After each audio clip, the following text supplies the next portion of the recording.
All right, hello. Hello, everyone. Welcome to today's Facebook Live event from Do.it. I'm Francesca, and today together we're going to talk about narrative tenses. As usual, we're going to wait, let's say 5 minutes, and wait for more people to arrive. And if you're here, so for the people who are already here, please make a comment. So tell me who you are, say hello so that I know who I'm talking to. Ok, quindi aspettiamo che arrivino un po' di persone, aspettiamo qualche minuto prima di partire. Oggi parliamo appunto dei narrative tenses, che sono past simple, past continuous e past perfect. Per chi è già qua, per favore lasciatemi un commento dove mi salutate, così riesco a capire insomma chi siete. So please say hello. All right, so let's see who else, because I see that some people are here. So, hello, Annalisa. I'm good. What about you? Thank you for being here.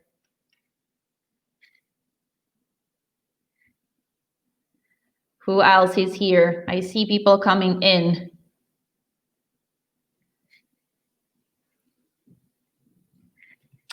In the meantime, I'm finishing up with the preparation, so I actually forgot to connect my tablet to the Wi-Fi, but I'll fix it in a second. Hi, Dennis. How are you? How is it going?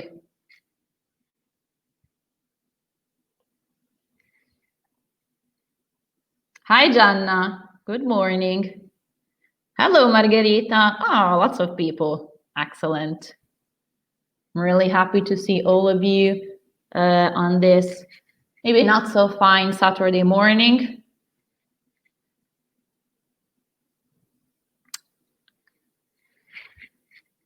Let me just check here. Okay. All right, I see that more and more people are coming in. So let's hold on a couple more minutes. Let's see who else is joining us. And then let's talk about past simple, past continuous, and past perfect. Hello, Claudia. Hi, good morning. How are your weekends going so far?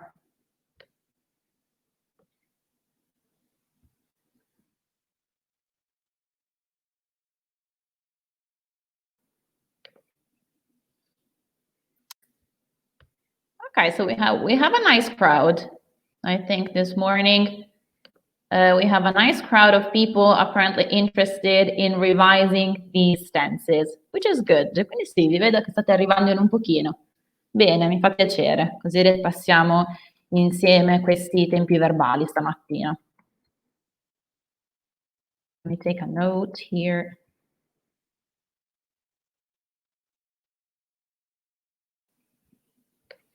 Okay, a couple more minutes and then we're going to start. Hello Andrea, good morning. Altro paio di minuti e poi dopo partiamo.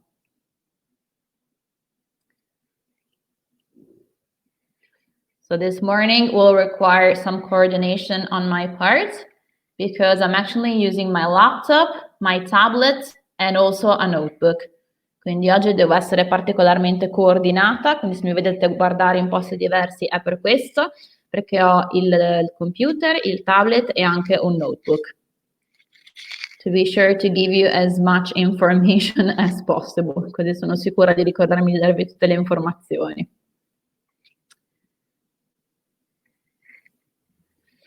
All right, I think we're going to wait one more minute and then we're going to start.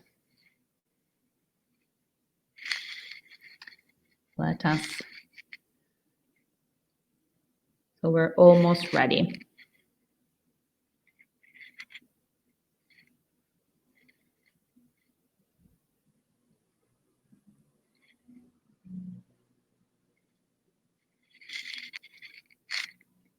So couple more, let's say 10 more seconds, and then we're off.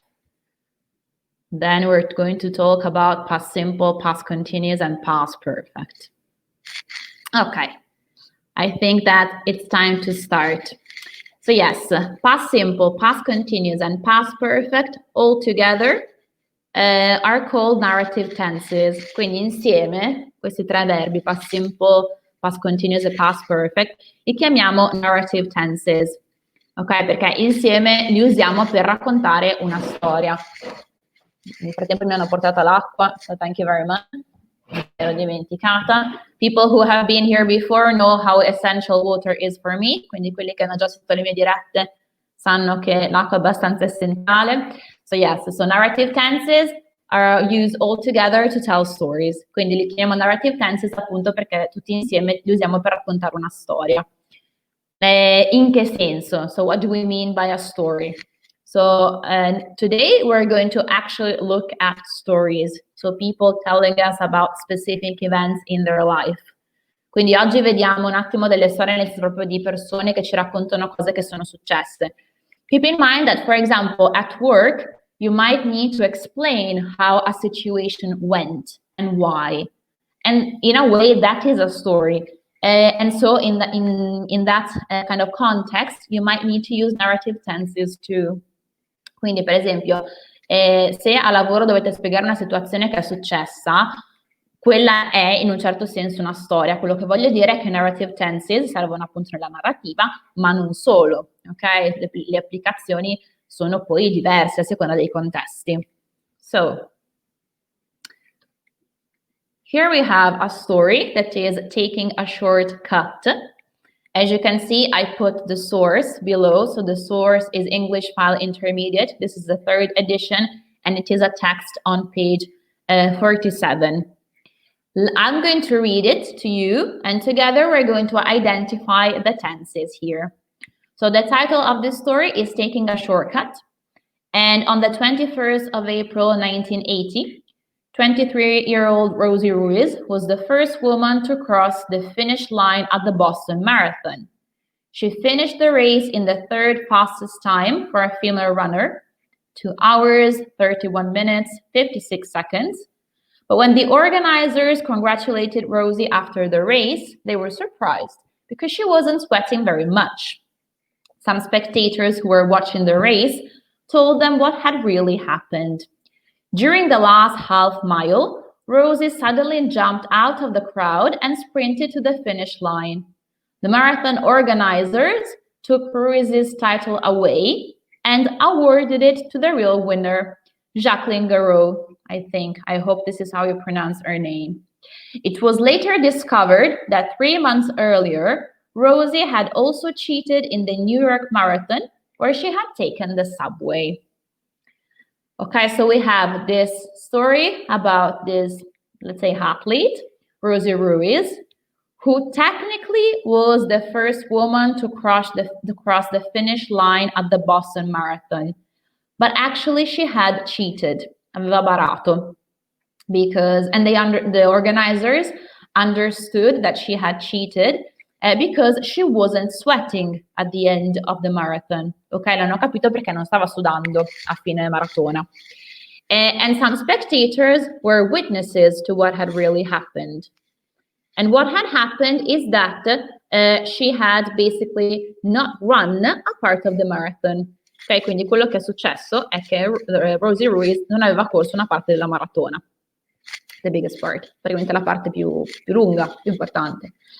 And so the real winner was Jacqueline Garreau. And it wasn't the first time that Rosie had cheated, because she had cheated in the New York Marathon too. Okay, quindi non era neanche la prima volta che Rosie Ruiz aveva barato, perché aveva già barato in precedenza alla New York Marathon. All right, this is the context we're working with. So now we have some words that have been highlighted in this text. Was, finished, wasn't sweating, had happened, had cheated, had taken. Please identify the tenses. So what tenses was, what tenses finished, what tenses wasn't sweating, what tenses had happened, had cheated, and had taken. Quindi vi lascio qualche minuto, diciamo un minuto, per provare a identificare quali sono i tempi verbali. Qui parliamo delle parole che sono evidenziate in giallo.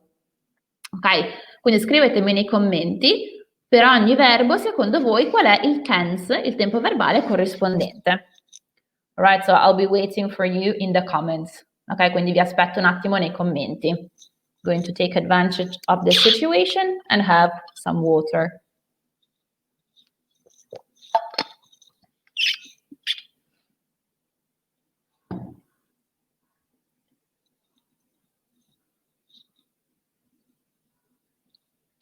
All right, so what are the tenses here?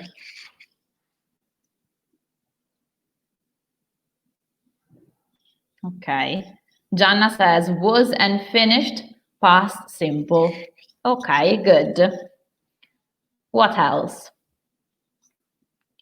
Quindi i primi li abbiamo identificati. Gianna ci dice wasn't finished, past simple. Yes. What about the others? Per quanto riguarda gli altri invece.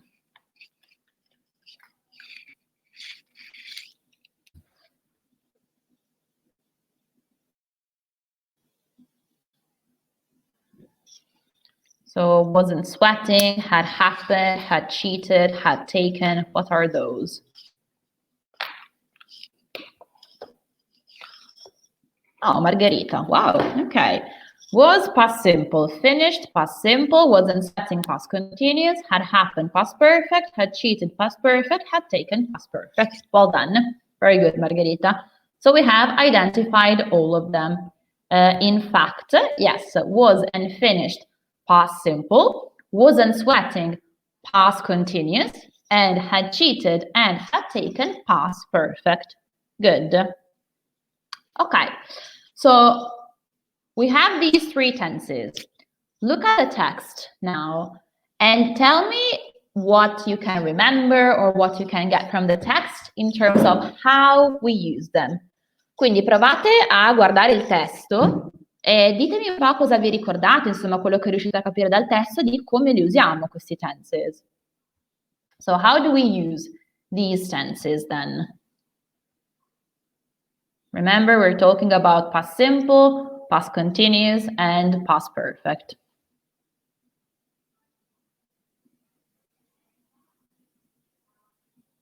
So how do we use these tenses?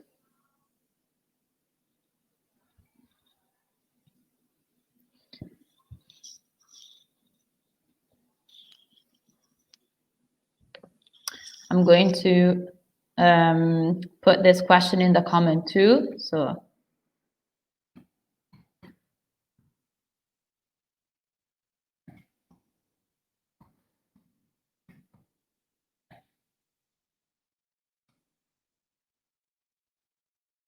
the question is, how do we use past simple, past continuous, and past perfect?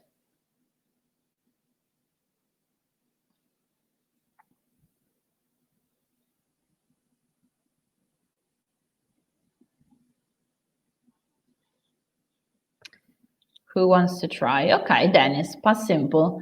Yes, so past simple, says Dennis, it is a finished action. It is, good. Gianna, yes, this is another use. So it's a sequence. Yes, I think what you mean is past habits, maybe. Intendi abitudini del passato? The answer is yes. In quel caso la risposta è sì. Good.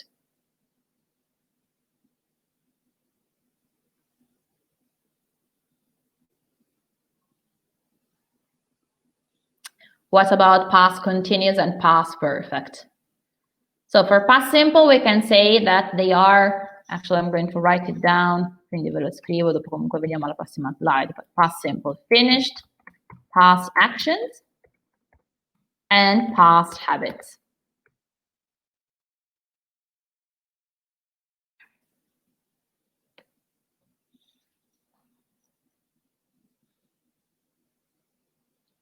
What about past continuous and past perfect? Oh, past continuous, an action that is happening in the past. Yes, Dennis, secondo me ci sei vicino. Conta che se usiamo il presente, quindi is happening, non parliamo del passato. Però sì, possiamo dire che è un action in progress in the past. Ok, un'azione che stava succedendo, era in progress nel passato. So we have past continuous.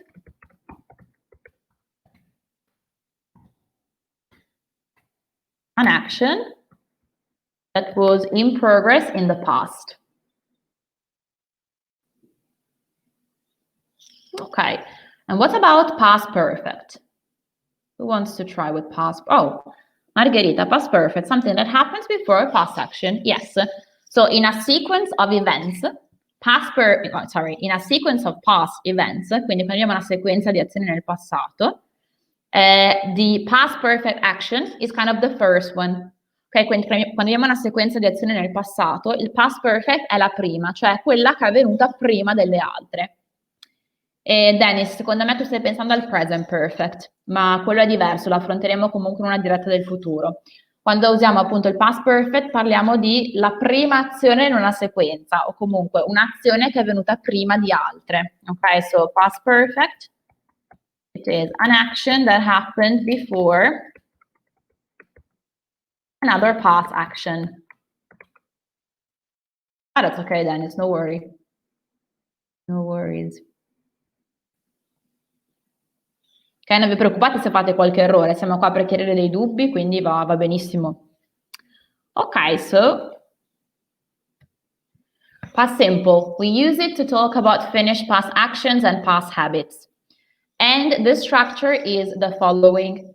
So in affirmative sentences, we use the subject and then we add ed to the base form.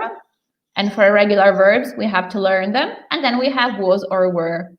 Quindi il past simple, in forma affermativa, quindi parlando adesso di struttura, aggiungiamo ed alla base form dei verbi, se sono regolari. Se sono irregular, purtroppo ce le dobbiamo imparare, ok? Ci sono delle regole che possiamo usare per memorizzarli, però di base vanno imparati. Ci sono quelle simpatiche tabelle che trovate alla fine dei libri di testo, oppure ci sono, se cercate online, anche dei giochi che sono molto efficaci per imparare gli irregular verbs. E poi abbiamo per esempio was o were. Then, if it's negative, we use subject, then we have didn't and base form. Quindi per le frasi negative si perde un po' il problema di regular o irregular, nel senso che la prima parola è sempre il nostro subject, ok? Ricordiamoci che di base in inglese la prima parola nella frase è il soggetto. Quindi subject, poi siccome è negative usiamo didn't e poi dopo la base form. Quindi non ci interessa più che il verbo sia regolare o irregolare. La struttura standard è questa. Oppure se parliamo del verbo essere, wasn't or weren't. Then for questions, if we need a question word, then it's the first thing. Otherwise, did, subject and base form. Quindi qui, quando parliamo di questions, se c'è una question word, quindi what, where, how, when, eccetera, la mettiamo prima. Altrimenti partiamo dal did, subject e base form. Se fosse col verbo essere, vi chiedo scusa, mi sono dimenticata questo dettaglio, ora ve lo metto nei commenti, sarebbe was or were, subject, bla bla bla. Ok, quindi le domande con il verbo essere invece partiamo con was or were and then the subject. Quindi non ho più il problema del did. Il verbo essere è independent in this case. Okay, this is past simple. Then, past continuous. We use it for background information and to describe a scene or situation that continued for some time. Quindi quando parliamo di narrative tenses, quindi di narrazioni, il past continuous lo usiamo per quello che si chiama background information. Sarebbe l'informazione che ti dà il contesto in cui ci stiamo muovendo. Ok, so for example, when we said they were surprised because she wasn't sweating very much, diceva qua nel testo taking a shortcut. Quindi l'informazione principale è they were surprised, però cos'è che dà questa sorpresa? Il fatto che lei non stesse sudando. Ok, quindi wasn't sweating is the background information, is an example of background information. And so what is the structure here? For affirmative sentences, we have subject, was or were, and then ing. Quindi qui nelle frasi affermative usiamo il soggetto, was or were, a seconda del soggetto, e poi dopo la forma in ing. Then, negative sentences, subject, wasn't or weren't, and then ing. Quindi qui cosa succede? Non devo aggiungere nessun tipo di ausiliare, perché l'ausiliare, so the auxiliary, è già compreso in questo tense, ok? Ed è il verbo essere, quindi was or were. Quindi in negativa, subject, wasn't or weren't, and then ing. If I'm asking a question and I need to, I start with the question word, then was or were, subject and ing. Quindi se sto facendo una domanda invece e mi serve la question word come prima, parto dalla question word. Dopo was or were e poi dopo soggetto e poi dopo forma in ing. Ok, quindi past simple, ed o regular verbs. Diciamo, le informazioni principali del past simple sono che o aggiungo l'ed alla base form oppure il verbo è irregolare e lo devo sapere, più tutto quello che ne consegue per la forma negativa e interrogativa. Mentre invece past continuous ho già il mio ausiliare, non devo aggiungere nient'altro, che è was or were, e poi uso sempre la forma in ing, che vuol dire che prendo il verbo in base form e facendo chiarezza la base form è l'infinito senza il to, quindi per esempio il verbo andare è to go, la base form è go, quindi dico I was going, quindi I was going to work when the police stopped me, ok? Stavo andando a lavorare quando la polizia mi ha fermato. All right? So before we move on to past perfect, are there any questions? Ok, quindi prima che andiamo avanti con il past perfect, ci sono domande? Dubbi?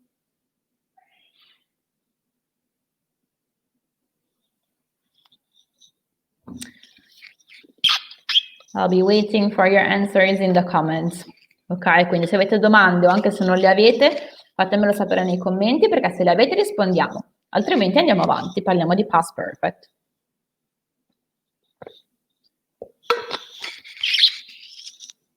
Ok.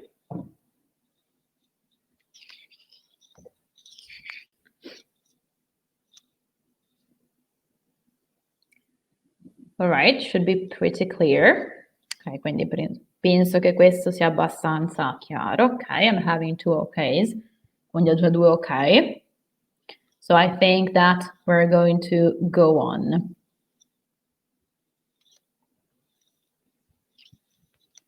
Okay, good. So now let's talk about past perfect.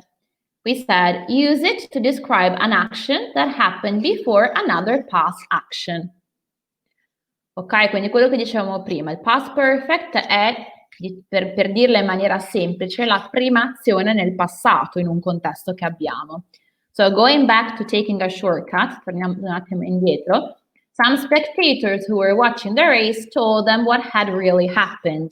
Quindi hanno raccontato agli organizers che cosa era successo prima. Ok, so what had happened, or Rosie had cheated, so 3 months earlier, Rosie had cheated in the New York Marathon. Ok, quindi abbiamo 3 mesi prima la New York Marathon, 3 mesi dopo la Boston Marathon. So she had cheated. She had also cheated. Right. This is past perfect. Now, in terms of structure, past perfect is subject, had and past participle. If it's affirmative, quindi in forma affermativa mettiamo sempre subject, had, past participle. Il past participle, ci soffermo un secondo, è come il past simple, alright? Quindi se è regolare aggiungiamo ed, se è irregolare dobbiamo andare a vedere la terza colonna di quelle famose tabelle di cui vi parlavo prima. Ok? If it's negative, subject, hadn't, and past participle. If it's a question, question word, had, subject, and past participle. Ok, quindi what is the auxiliary of past perfect? Okay, so my question now is, what is the auxiliary of past perfect? Quindi qual è il verbo ausiliare di past perfect?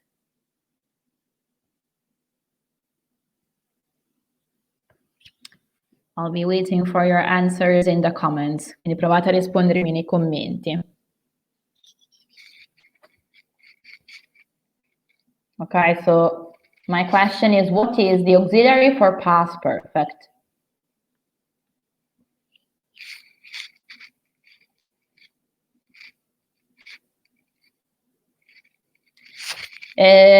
Yes. Dennis, let's say had. Okay, Gianna. Okay, yes, Annalisa. Had. Exactly. Ok, sì, had è il past simple, past participle di have. In forma di ausiliare per il past perfect usiamo had. Ok, good. Let's keep it in mind. Teniamolo a mente. Now, do you have any questions on past perfect? Domande sul past perfect? Let's see. Or is it all clear?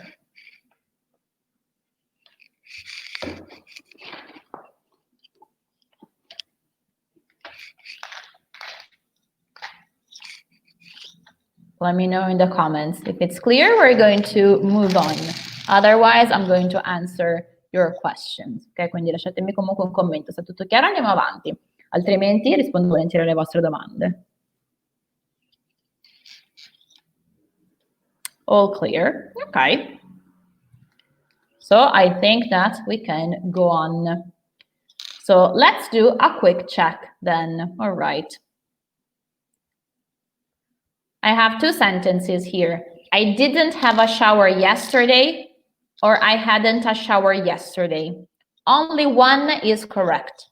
Which one is it? Ok, quindi ho due frasi qua. I didn't have a shower yesterday e I hadn't a shower yesterday. Solo una è corretta. Quale delle due? And why? Quindi quale delle due è corretta e perché?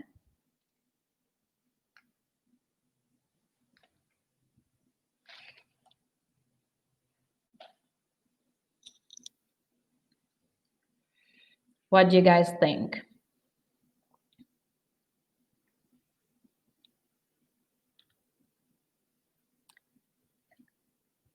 Which one is correct here?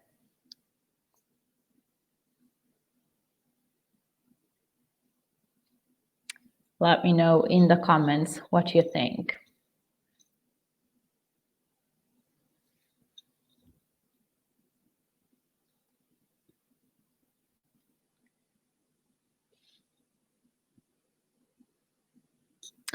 Okay, so we have some contrasting opinions. All right, so Gianna says second, Dennis says first. What about Margherita, Annalisa? What do you guys think? Okay, Margherita says the first one. All right. Any other ideas? I didn't have a shower yesterday, corretta. Okay, yes, good. The first one is correct. The second one isn't. So I didn't have a shower yesterday is correct. The sentence uses past simple, so the auxiliary we have to use is didn't. I hadn't a shower yesterday is wrong. You have to remember that we use hadn't in past perfect, with past perfect, not with past simple. E quindi questo è un errore abbastanza comune. L'ho corretto anche stamattina una mia studentessa. Pensare che have abbia una sorta di indipendenza. Ok, probabilmente viene dal fatto che a scuola ci hanno insegnato e ne cito molto con have got. In realtà have, al past simple, si comporta come tutti gli altri verbi. Quindi se io dovessi dire non sono andato al supermercato ieri, direi I didn't go to the supermarket yesterday. Allo stesso modo, se devo dire non ho fatto la doccia ieri, I didn't have a shower yesterday. Se io volessi dire, per esempio, non avevo fatto la doccia prima che tu mi chiamassi, I hadn't had a shower before you called me. Allora sì, però lì appunto ho due azioni in sequenza, quindi Annalisa diceva I didn't have a shower yesterday è corretta perché è un'unica azione nel passato, sì, in questo contesto è un ottimo ragionamento. Se ho una sequenza di azioni invece quella che è successa prima, have, e quella che, scusate, past perfect, e quella che è successa dopo past simple. Quindi, I'll put this in the comment, questo può succedere, vi faccio vedere un commento, un esempio di una cosa che succede regolarmente.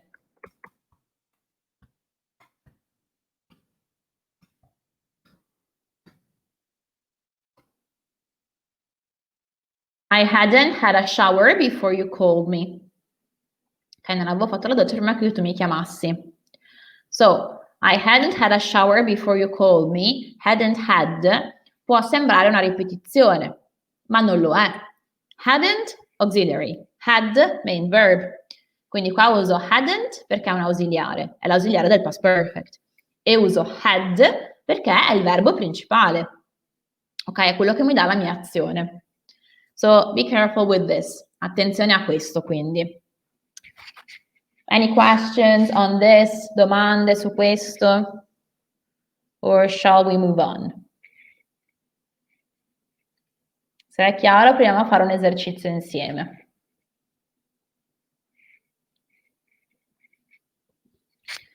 Okay, so let me know in the comments if it's all clear.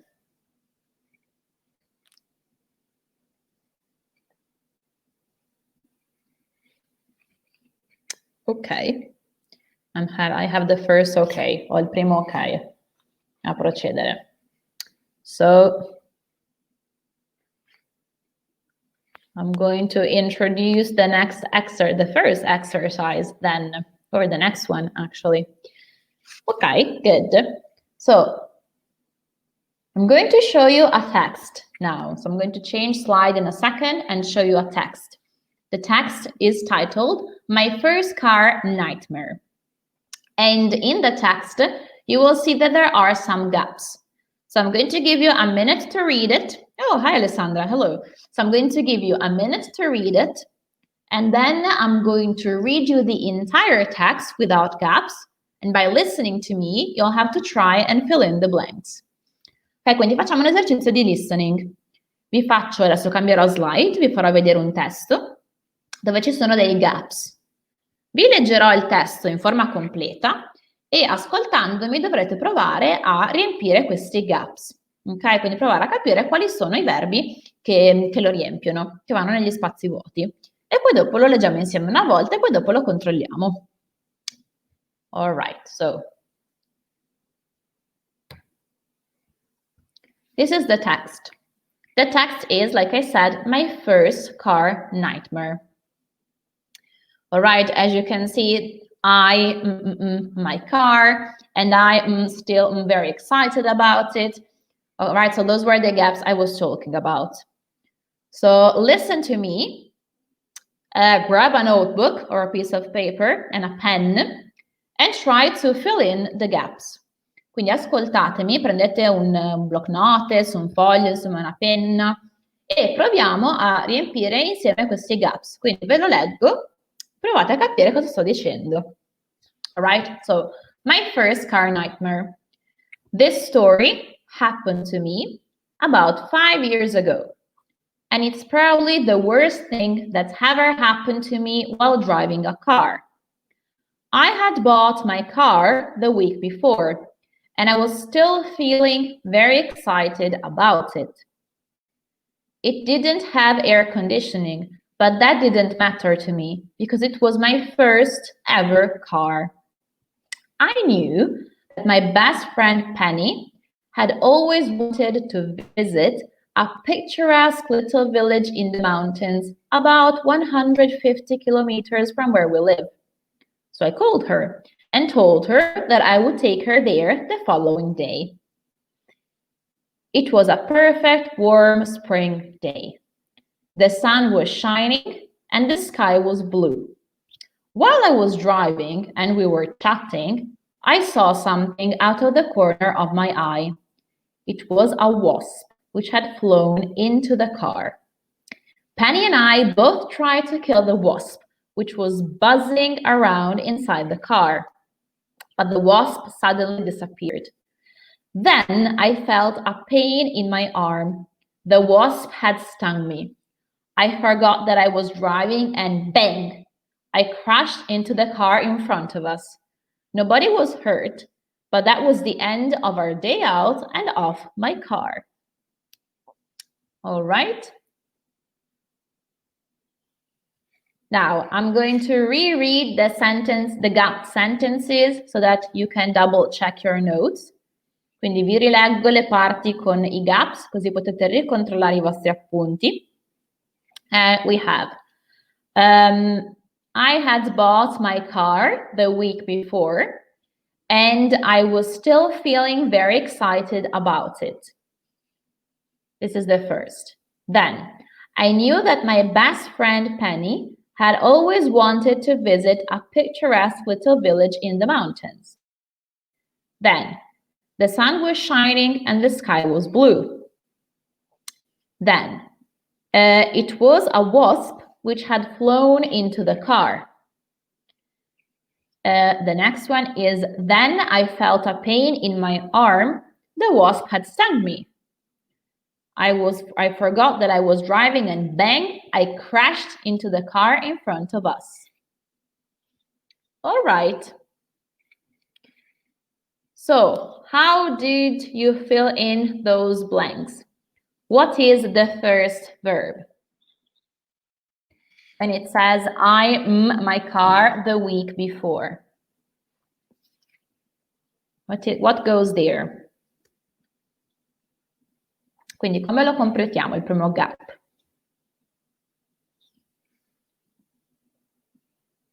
What do we think?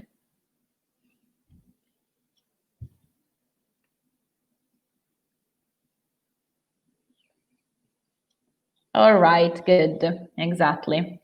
The first is had bought. Well done. So I had bought my car the week before. Good, past perfect. Before, and I am still very excited about it. What about the second one?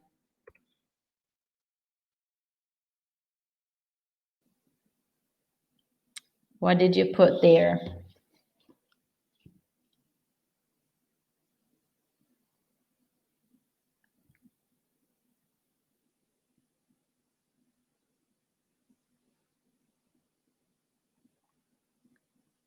Good, exactly. I was still feeling. Well done. That's it. So I was still feeling very excited about it. I knew that my best friend Penny, what is number 3?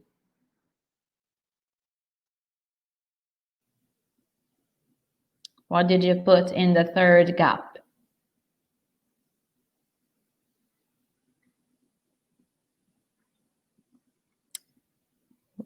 Let's see how you guys filled in the third gap.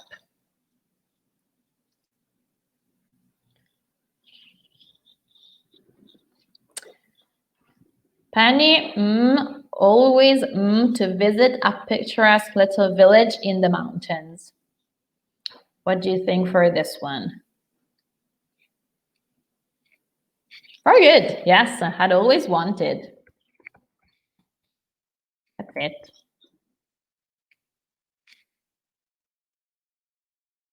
Excellent. You're doing a really great job. Sta andando benissimo. Then number 4. The sun and the sky was blue. The sun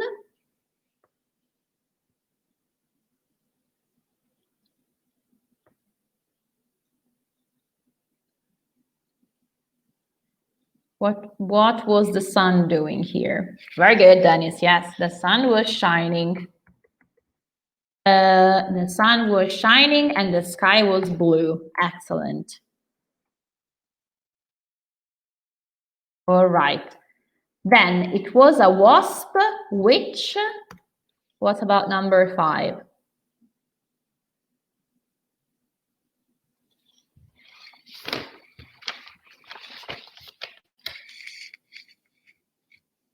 Yeah, exactly, was shining. Good. You're all telling me that, so you did very well. And the sky was blue, and then a wasp which had flown. Excellent. That's it. All right. Which had flown into the car.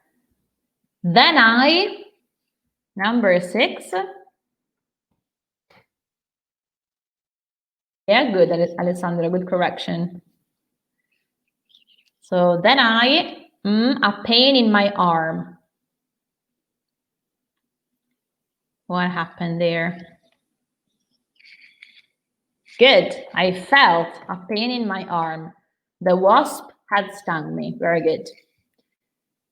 Sorry, I forgot that I was driving and bang. What is the last gap?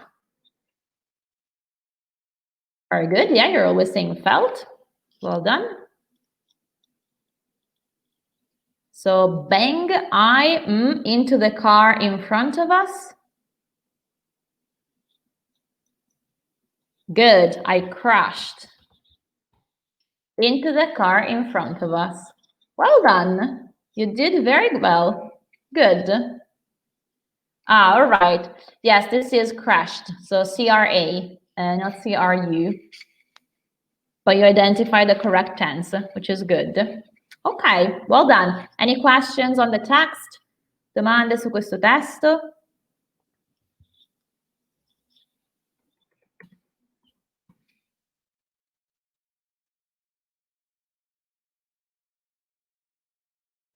Otherwise, I'll ask you a question. Se non avete domande voi, ve ne faccio una io. E ve ne faccio una io perché anche quello che appunto vi sto per chiedere è un errore, ok? Che mi capita spesso di sentire, bisogna stare attenti. Ok, good. So we said, then I felt a pain in my arm. So felt is the past simple of what verb? Quindi felt è il past simple di quale verbo?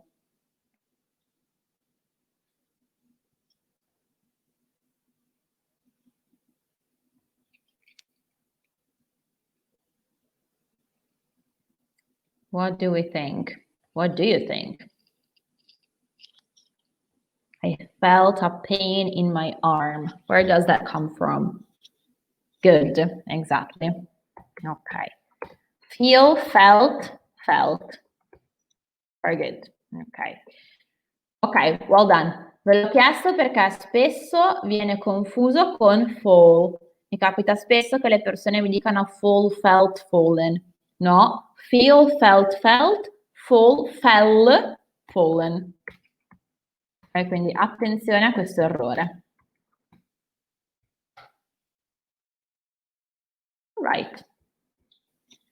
So we can proceed. Here we have the answer key, just to double check. Quindi qua abbiamo comunque l'answer key. Quindi had bought, was still feeling, had always wanted, had flown, felt, and crashed.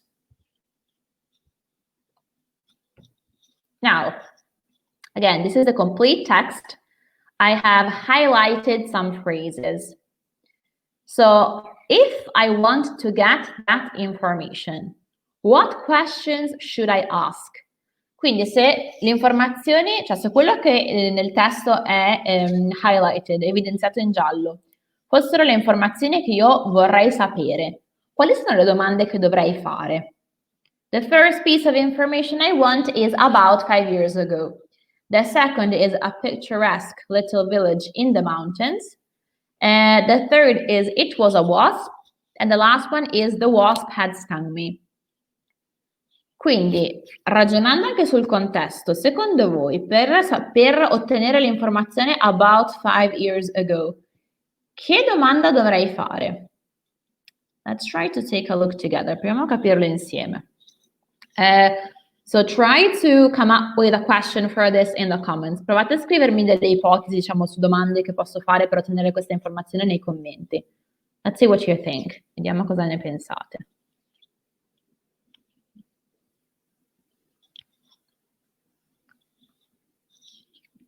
So if I want to know about 5 years ago, a picturesque little village in the mountains, it was a wasp, the wasp had stung me, what should I ask?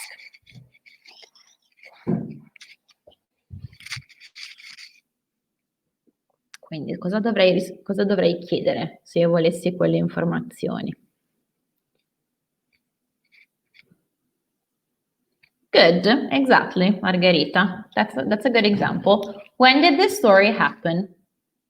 What did you do 5 years ago? Ok, Annalisa, yes, we can get there. Sì, ci possiamo arrivare anche da lì. When did it happen? Ok, good. So, to get the first piece of information, the standard question should be, when did it happen? Or when did this story happen?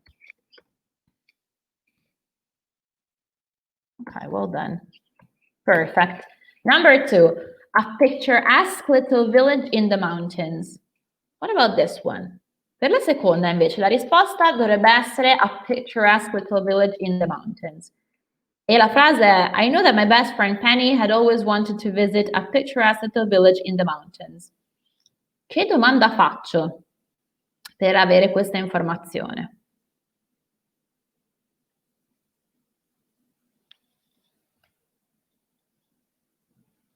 What do you guys think?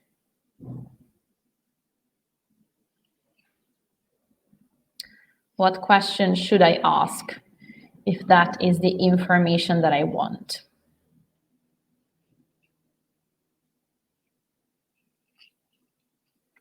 A picturesque little village in the mountain. Dennis, ni. O meglio, sì se il contesto, se tu non avessi il contesto. Prova a guardare proprio la frase come è fatta. I know that my best friend Penny had always wanted to visit a picturesque little village in the mountains, sorry. Perché questa risposta è molto specifica. Cioè non dice solamente a village in the mountains, ma a picturesque little village in the mountains. E parliamo di una persona specifica, cioè Penny. Where did you go with your friend that day is not bad. Quindi ci stiamo avvicinando. In realtà a questo punto della storia, questo non è ancora il posto dove vanno. Diciamo che è il posto dove il narratore ha intenzione di andare. Però perché ci vuole andare il narratore in questo posto? Proviamo proprio a mettere insieme i vari elementi. So, Penny had always wanted to visit a picturesque little village in the mountain. Good, exactly. Like Alessandra says, what had your friend always wanted to visit? Yes, or variations of that, quindi sì, o variazioni di quella domanda. For example, good, exactly. What had Penny always wanted to visit? Yes, what had she? What had Penny?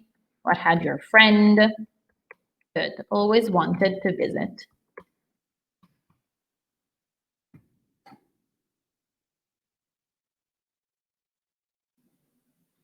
What type of place did she like? Yes, it's not specific enough. Quindi Gianna sì, ma non è abbastanza specifica per questo tipo di informazione. So perché se io chiedessi what type of place did she like? She likes villages in the mountains. Quindi ci avviciniamo, ok? Ma non è esattamente questa l'informazione che verrebbe fuori da what type of place, did she like? Okay, yes, Alessandra, we can ask why had Penny, actually we don't know. Allora, la domanda Alessandra sarebbe why had Penny wanted to visit this village? Quindi why had Penny wanted? Però in realtà noi non lo sappiamo perché lo vuole vedere. Noi sappiamo che lei lo vuole vedere e sappiamo che tipo di villaggio vuole vedere, cioè non uno qualsiasi, ma a picturesque little village in the mountains. Ok, quindi il miglior modo per ottenere questa informazione è what had she, what had Penny, what had your friend always wanted to visit. What about the next one? It was a wasp. What is that one? How can we get that information? Invece su it was a wasp, come lo otteniamo quell'informazione?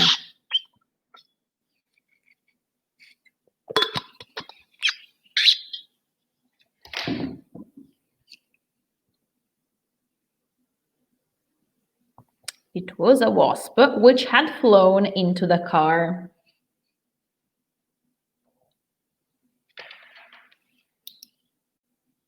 So how can we ask that question, keeping the context in mind? Quindi parliamo del contesto, Sappiamo. I saw something out of the corner of my eye. It was a wasp which had flown into the car.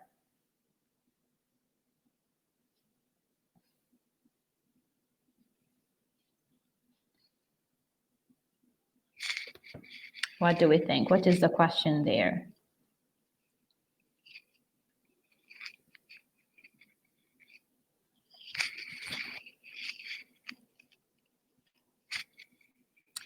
Okay, so the information we want, it was a wasp which had flown into the car.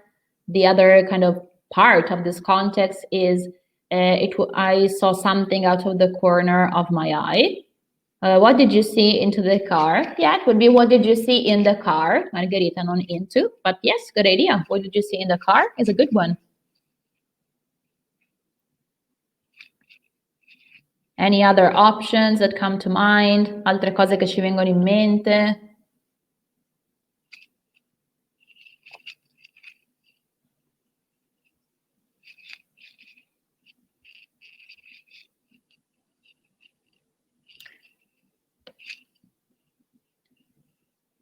Okay, so I'm going to give you my suggestion for this. So Margherita's question is okay. What did you see in the car? Fine. We can also ask,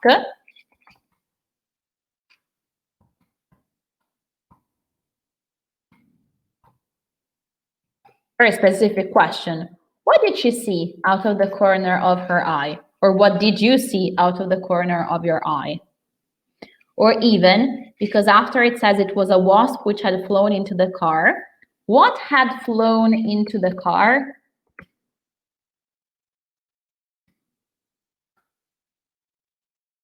Okay, so we have a few variations of this. Quindi c'è qualche variante, diciamo, di questa. Ce ne sono sicuramente altre. Queste, diciamo, oltre all'esempio di Margherita, queste sono quelle che sono venute in mente a me. Let's try with the last one now. The wasp had stung me. What is the question for that? Quindi se dico per esempio the wasp had stung me, cioè non scusate, non se dico per esempio, se voglio tenere come informazione the wasp had stung me, il contesto è then I felt a pain in my arm, the wasp had stung me. What is the question for that? Che domanda posso fare per quello? What do you guys think? Cosa ne pensiamo?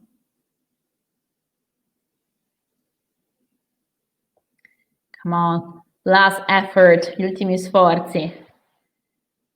Ok, Dennis, very close, ci siamo vicini, sì?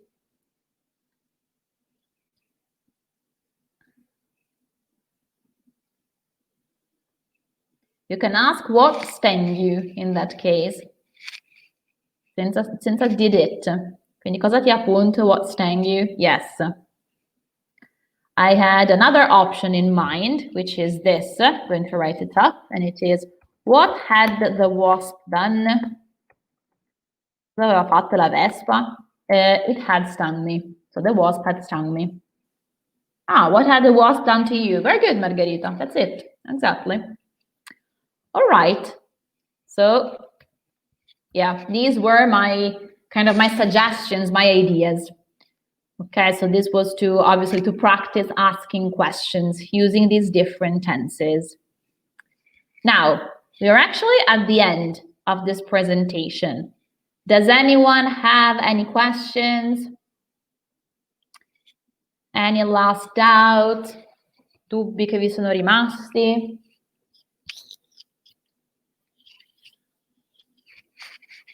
Is it all clear? È più o meno chiaro quello di cui abbiamo parlato in questa oretta? Se è tutto chiaro, io vi lascio a divertirvi in questo weekend e vi ricordo anche che le nostre dirette proseguono, quindi mi raccomando di rimanere sintonizzati sui nostri canali Facebook, sui nostri profili Facebook, ma anche su Instagram. Nello specifico il prossimo Grammar Café sarà il 19 di dicembre e parleremo di used to e usually, ovvero come parlare di abitudini nel presente e nel passato.